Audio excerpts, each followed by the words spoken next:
Saat ini ekonomi Indonesia sedang berat. Resesi bisa berkepanjangan. Awalnya bisa jadi dikarenakan salahnya sebagian pejabat melihat global ekonomi. Salah melihat geoekonomi dunia. Salah melihat who rule the world. Tapi ternyata menimbulkan peluang yang luar biasa. Kita akan beri solusinya. Setiap masalah yang ada pasti bisa diselesaikan yang bisa menjadi peluang menuju sukses. Tahun 2020, tahun yang berat. Di awal tahun sudah ada banjir di ibu kota 2 kali. Yang dilanjutkan dengan virus corona. Lalu jatuhnya harga minyak dunia di bawah harga produksi, lalu jatuhnya rupiah yang membuat impor menjadi mahal. Peluang bagaimana untuk bisa tetap eksis bahkan bisa menjadi raksasa kali ini? Secara pribadi saya adalah pengusaha oil and gas. Saya memiliki LPG plant kecil di Bekasi. Saya juga memiliki pipa distribusi ke anak usaha PLN di Jawa Barat. Memiliki gas distribusi di Jawa Timur dan beberapa sudah mati bisnis tersebut karena dibunuh oleh BUMN di zamannya Rinso. Bayangkan, Kementerian BUMN ini hanya ada di negara sosialis komunis. Sejarah BUMN di Indonesia adalah ketika PKI menginisiasi dan merayu Presiden Soekarno di tahun 57 untuk melakukan nasionalisasi perusahaan-perusahaan Belanda. Soekarno termakan bujuk rayu tersebut. Banyak perusahaan perkebunan kala itu dijadikan perusahaan negara dan beberapa pabrik juga diakuisisi oleh negara. Direktur dan komisarisnya terbanyak adalah kader PKI. Karena itu di tahun 65 di saat PKI kuat secara kekuatan dan PKI dengan uang BUMN-nya mereka meminta petani untuk dipersenjatai. PKI minta angkatan kelima dipersenjatai yaitu petani. Di luar TNI dan polisi ada angkatan kelima yaitu petani minta dipersenjatai oleh PKI. Untung PKI berhasil dimusnahkan. Untung CIA menumbangkan rencana PKI tersebut. Namun BUMN menjadi sejarah lain. Sampai tahun 1973 bersih-bersih PKI dilakukan di BUMN tersebut di awal zaman Pak Harto berkuasa. Namun keenakan jadinya. Lalu puncaknya BUMN dijadikan kementerian. Temasek Singapura, Kasanah Malaysia itu BUMN tapi bukan di bawah kementerian. Kementerian itu regulator. BUMN itu badan usaha atau operator. Kalau BUMN operator sekaligus kementerian regulator jadi satu, itu namanya state capitalism. Swasta, terutama UKM tidak akan bisa tumbuh. Mimpi UKM bisa tumbuh di era BUMN kementerian. Mimpi. Lalu 5 tahun ini lebih dahsyat lagi. Era keemasan komoditi yang menyelamatkan SBY sudah hilang. Membangun infrastruktur pemerintahan kemudian pakai apa? Pakailah aset BUMN dari kapasitas yang berhutang baru 30%, digenjot hutangnya sampai 80% oleh sang komandan yang bernama Rinso. Lalu apa yang dilakukan? Kerjasama antar BUMN. Ini gila. Ini namanya kartel. State capitalism plus kartel jadi satu. Swasta, UKM bubar semua 5 tahun kemarin. Dan berat ekonomi tidak berputar penuh. Hanya di kalangan atas. Hanya di kaum elitis. Inilah awal mengapa ekonomi Indonesia tidak bisa 7% seperti impian di awal. Juga keringnya uang beredar. Turunnya pendapatan pajak negara. Sebenarnya kalau mau 7% ke atas, bahkan 10% ke atas, UKM lah yang harus jadi pendorongnya.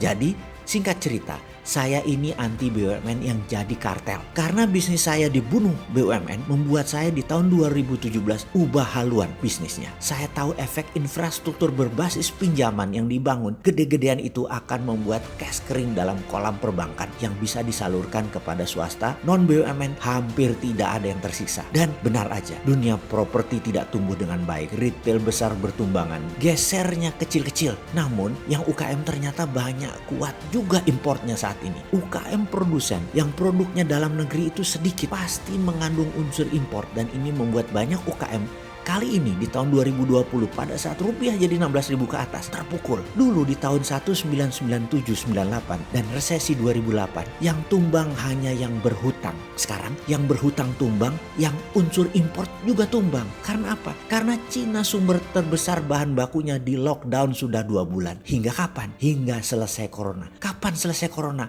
Nggak ada yang tahu. Mungkin semester kedua di tahun 2020 Cina selesai dan mulai take off. Namun Indonesia jangan pada saat itu Indonesia lagi lockdown. Dan adakah solusinya? Ada. Kami punya banyak pengalaman yang menceritakan solusi-solusi di masa krisis tersebut. Lalu karena tahu kemana arah ekonomi Indonesia, maka kami pun membangun searah aliran uang. Follow the money. Bisnis model saya ubah. Saya masuk dan bermain di bisnis digital dan main di bisnis retail. Pengalaman sejak 2017 hingga kini sudah 3 tahunan. Ada sekitar 10 bidang usaha baru yang saya bangun dan 1 bidang usaha digital fintech yaitu Santara valuasinya mendekati 1 triliun saat ini. Alhamdulillah, pengalaman membangun lebih dari 100 bidang usaha. Ada yang profit, ada juga yang tutup merugi. Namun ada belasan yang bertahan lebih dari 25 tahun. Saat ini yang tumbuh baik di bidang midstream industri ada 16, ditambah 10 usaha baru yang tumbuh berbasis digital serta retail. Melewati 25 tahun pengalaman bisnis, melewati 2 krisis besar tahun 97, 98 dan 2008, memiliki 16 perusahaan yang usianya di atas 20 tahun. Mudah-mudahan bisa membantu sahabat bersama video ini untuk melihat peluang ke depan. Besar sekali peluang ke depan itu, sangat besar. Video narasi ini kami buat berdasarkan pengalaman pribadi dan apa yang dilakukan juga bersama beberapa rekan mitra bisnis yang semuanya telah melewati beberapa masa pelik bisnis di Indonesia dan internasional 20 tahun belakangan ini dan apa yang mereka lakukan ke depan. Untuk datanya, maka saya bertanya kepada sahabat saya, bilioner Rizal Rishad, Raja Tambang, Irwan Musri, Raja Retail Barang Mewah, Sandiaga Uno, jawaranya investasi, dan banyak lagi sebagai referensi video ini dibuat. Video ini disusun dari yang paling makro, yaitu masalah geoekonomi dunia, kemudian makro Indonesia sampai mikro perusahaan serta perilaku pasar ke depannya bagaimana. Apa yang harus dilakukan di masa krisis global oleh kita. Saran manajemen, lakukan repositioning market, melakukan desain ulang, bangun usaha friendly to digital dan friendly to generasi milenial dan generasi Z. Solusi dan contoh pengalaman pribadi di dalam membangun bisnis di masa pelik dan menyelesaikan masalah bisnis hingga meningkatkan penjualan 500 kali lipat dengan bisnis digital. Rumus 123 adalah rumus dasar yang semua sahabat harus tahu caranya. Kalau tidak bisa 123, pasti bisnis Anda tidak akan ada yang mau membiayai. Bagaimana mencari pembiayaan di masa krisis? Itulah tantangan-tantangan yang akan diajarkan solusinya. Selamat menyaksikan video ini, semoga bermanfaat.